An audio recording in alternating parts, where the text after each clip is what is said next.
بطور معلم، بطور ٹیچر میرا ایک تعارف یا اپنے شاگردوں کے ساتھ، اپنے طلباء کے ساتھ ایک جو تعلق اور تعارف ہے وہ کس حیثیت والا ہونا چاہیے؟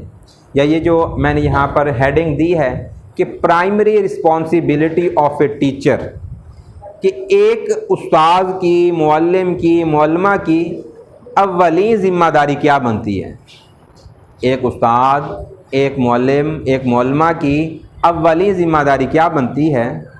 تو ایک استاد اور معلم اور معلمہ کی اولین ذمہ داری یہ ہے کہ وہ ماڈل لرنر ہو۔ اب لرنر کا کیا معنی ہوتا ہے؟ سیکھنے والا۔ اب یہ بھی ہمارا تعارف جو ہے، اب بعض اساتذہ جب کلاس میں بیہیو کرتے ہیں یا ان کا پڑھانے کا انداز ایسا ہوتا ہے، وہ اپنی بتائی ہوئی بات کو حرف آخر اور پتھر پہ لکیر سمجھتے ہیں۔ وہ کہتے ہیں کہ میری بتایا ہوا معنی، میری بتائی ہوئی بات غلط نہیں ہو سکتی، حالانکہ شاید کوئی سوال سننے والا، پڑھنے والا کرے کہ ہم نے فلاں کتاب میں اس لفظ کا یہ معنی پڑھا ہے، یا اس کا یہ حل ہو سکتا ہے، یا یہ اس ریاضی کے اس پرابلم کو ایسے سولو کر سکتے ہیں، تو سننے والا، پڑھانے والا اگر برداشت نہیں کر سکتا، اس کو ایکسیپٹ نہیں کرتا، تو مطلب یہ ہے کہ وہ لرنر نہیں ہے، وہ پھر ڈکٹیٹر ہے۔ اور یہ بچوں کے سامنے، بچیوں کے سامنے، طالبات کے سامنے آپ کو اتنا اوپن بیہیویئر پیش کرنا ہوگا کہ آپ بھی نئی بات سیکھتے ہیں۔ یعنی ٹیچر کے بارے میں طلباء کا یہ موقف ہو کہ اگر ہمارے استاد صاحب کو، ہماری استانی صاحبہ کو نئی بات ملتی ہے تو وہ اس کو مان لیتے ہیں۔ ایسا نہیں ہے کہ وہ ہمارے استاد صاحب، ہماری استانی صاحبہ ضدی ہیں یا اکڑ مزاج ہیں یا اپنے سے بڑھ کر کسی کو مانتے نہیں ہیں، مانتی نہیں ہیں۔ اگر یہ کانسیپٹ ہم سے وابستہ طلباء و طالبات میں آ رہا ہے تو پھر ہم ماڈل لرنر نہیں ہیں۔ اور اس کے ساتھ ساتھ ایک اور سینس اور ایک اور تعارف بھی ہمارا اپنے وابستہ طلباء و طالبات کے ساتھ یوں ہونا چاہیے کہ میں اگر اسلامیات پڑھاتا ہوں، ترجمہ قرآن پاک پڑھاتا ہوں، تو میرے طلباء و طالبات کے ذہن میں یہ بات راسخ ہونی چاہیے کہ ہمارے استاد صاحب جو ہیں اب بھی دینیات کی، اسلامیات کی نئی کتابیں پڑھتے ہیں، یہ آج بھی دین کے ساتھ جڑے ہوئے ہیں۔ ایسا نہیں ہے کہ ان کا علم مکمل ہو چکا ہے، ایسا نہیں ہے کہ یہ اب سند فراغت حاصل کرنے کے بعد اپنے آپ کو شیخ کل کہلواتے ہیں، ایسا نہیں ہے کہ ان کی اب اپوائنٹمنٹ ہو گئی ہے، یہ فلاں درجے پر پہنچ گئے ہیں، اب انہیں سیکھنے کی ضرورت نہیں ہے۔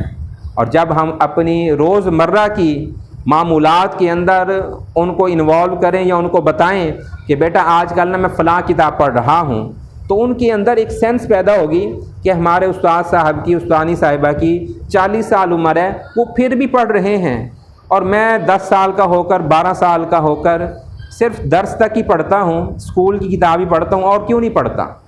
تو یہ ان کے اندر ایک موٹیویشن پیدا ہوگی۔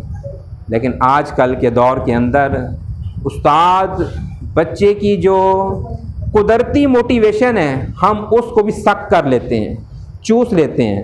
تو آج کل ڈی موٹیویٹ کرنے والے احباب زیادہ بن گئے ہیں، ان کی موٹیویشن بڑھانے والے نہیں بن گئے۔ ہم قدرتی طور پر جو کسی بچے کے اندر ایک سیکھنے کا شعور ہے، سیکھنے کا ایک شوق ہے، ہم اس کو بھی نیچے کرتے جا رہے ہیں۔